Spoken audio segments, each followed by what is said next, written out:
Hey everybody, you're watching Cole the Corn Star. If you're even slightly interested in farming or just want to watch a 22-year-old farmer get some stuff done, you're in the right place. Hey guys, I've said it before, I'm gonna say it again. If you like the video, don't forget to hit the thumbs up button.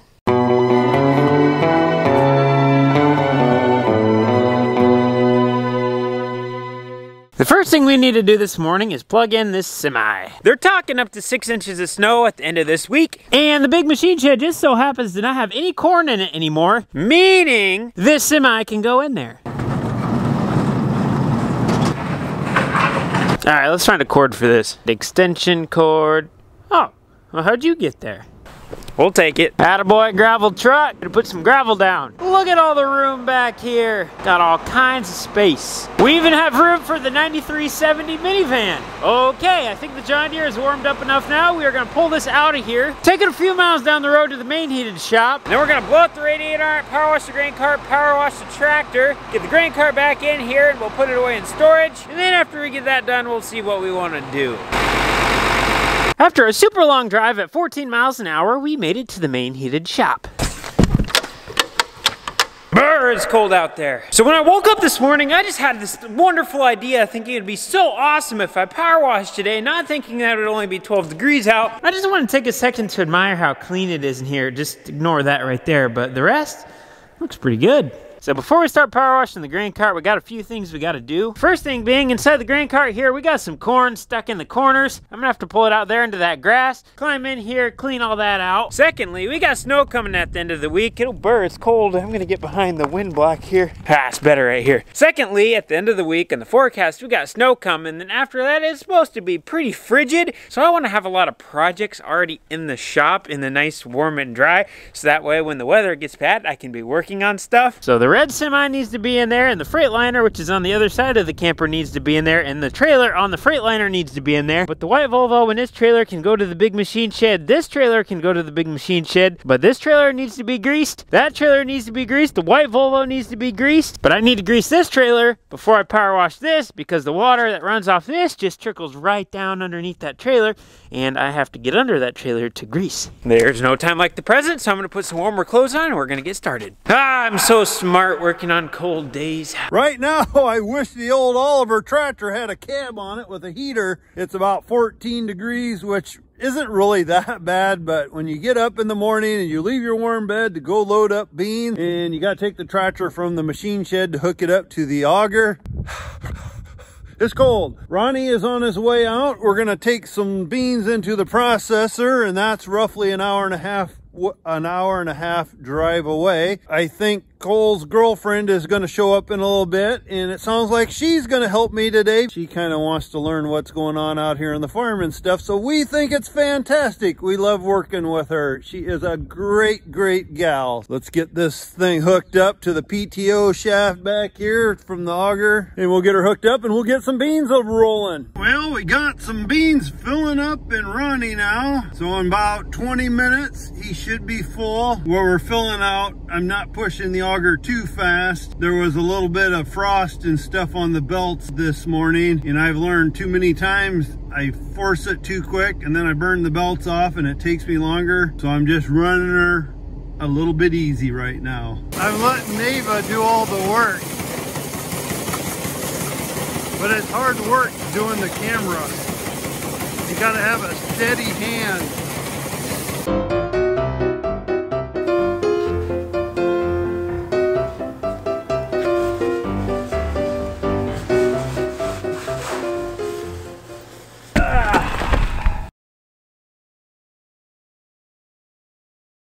I just want to let you guys know this is the circumstance where I'm going to run out of grease. It just happens every time. If it doesn't, this is the first time in history that it's never happened, because you always run out of grease when you get in the most uncomfortable spot or the spot that takes you forever to get into. Time will tell.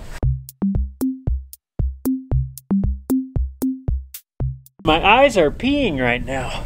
You guys just witnessed history. The grease gun didn't run out on me. I don't know why my brain never registered it was cold when I walked outside of my house, so I don't have my coveralls down here. Otherwise, I would have a suit on. Cooper came down to join and he climbed in the grain cart to clean it out, and the trap door in the bottom was froze, so we decided to pull it in to let that thaw out. So while we got it in here, Cooper's going around hitting all the grease zerks on the grain cart, and then we'll hit the tractor. Just look how dirty that is. Before we do any power washing at all, we'll pull these screens off and we'll blow out the radiators and stuff, get all the dust out of there. And while we got it in here, I got the vacuum over here. We're gonna climb in the cab and we're gonna clean it out.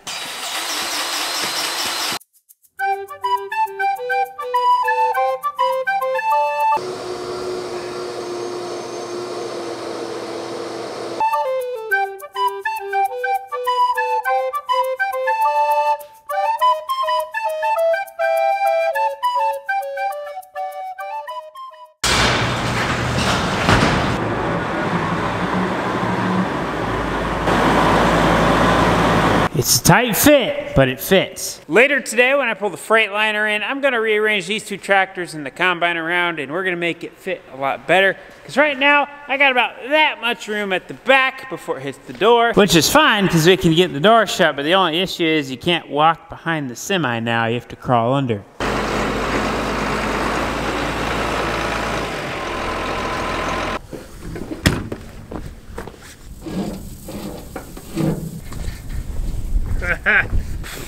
Dusty.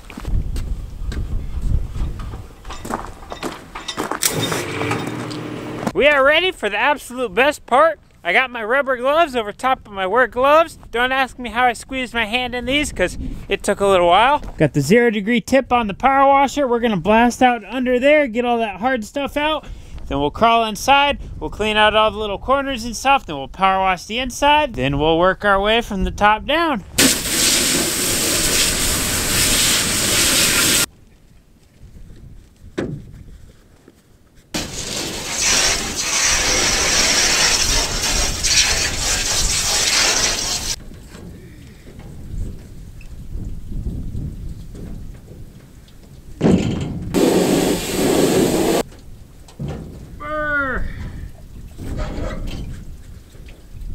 Just got under the semi, got the back end greased. We were going around checking tires, checking the frame, make sure everything was A-okay on this trailer. And then I got a call from Neva and she says she has a flat tire. She's about 25 minutes away, so we're gonna go save the day.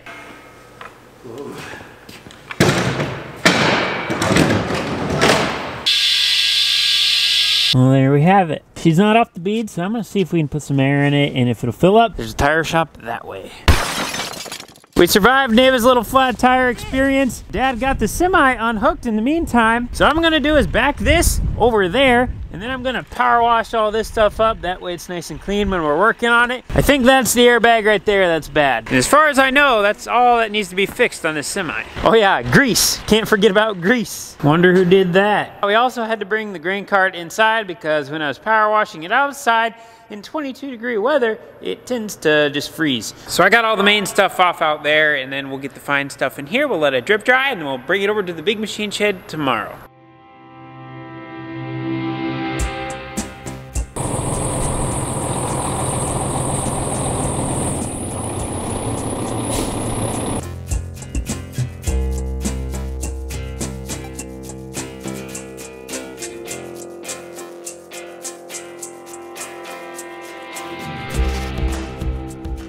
The hardest part to wash on any grain cart is right on the inside of the auger. So what are we gonna do?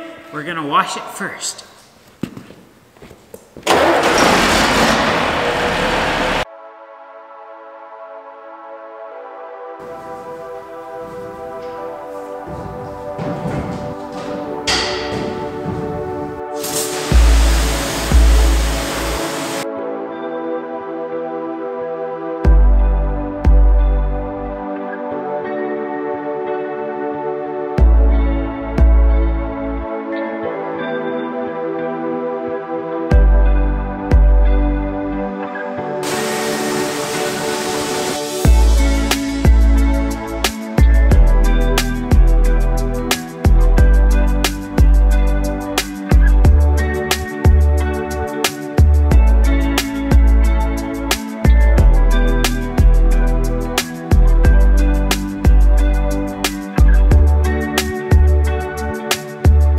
Now that we're done power washing, we're gonna do the old equipment shuffle here, so that way we can get the Freightliner in here with the trailer comfortably. But first, I need to squeegee the floor.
Well, there we go. Shuffle, shuffle, shuffle. All done in here nice.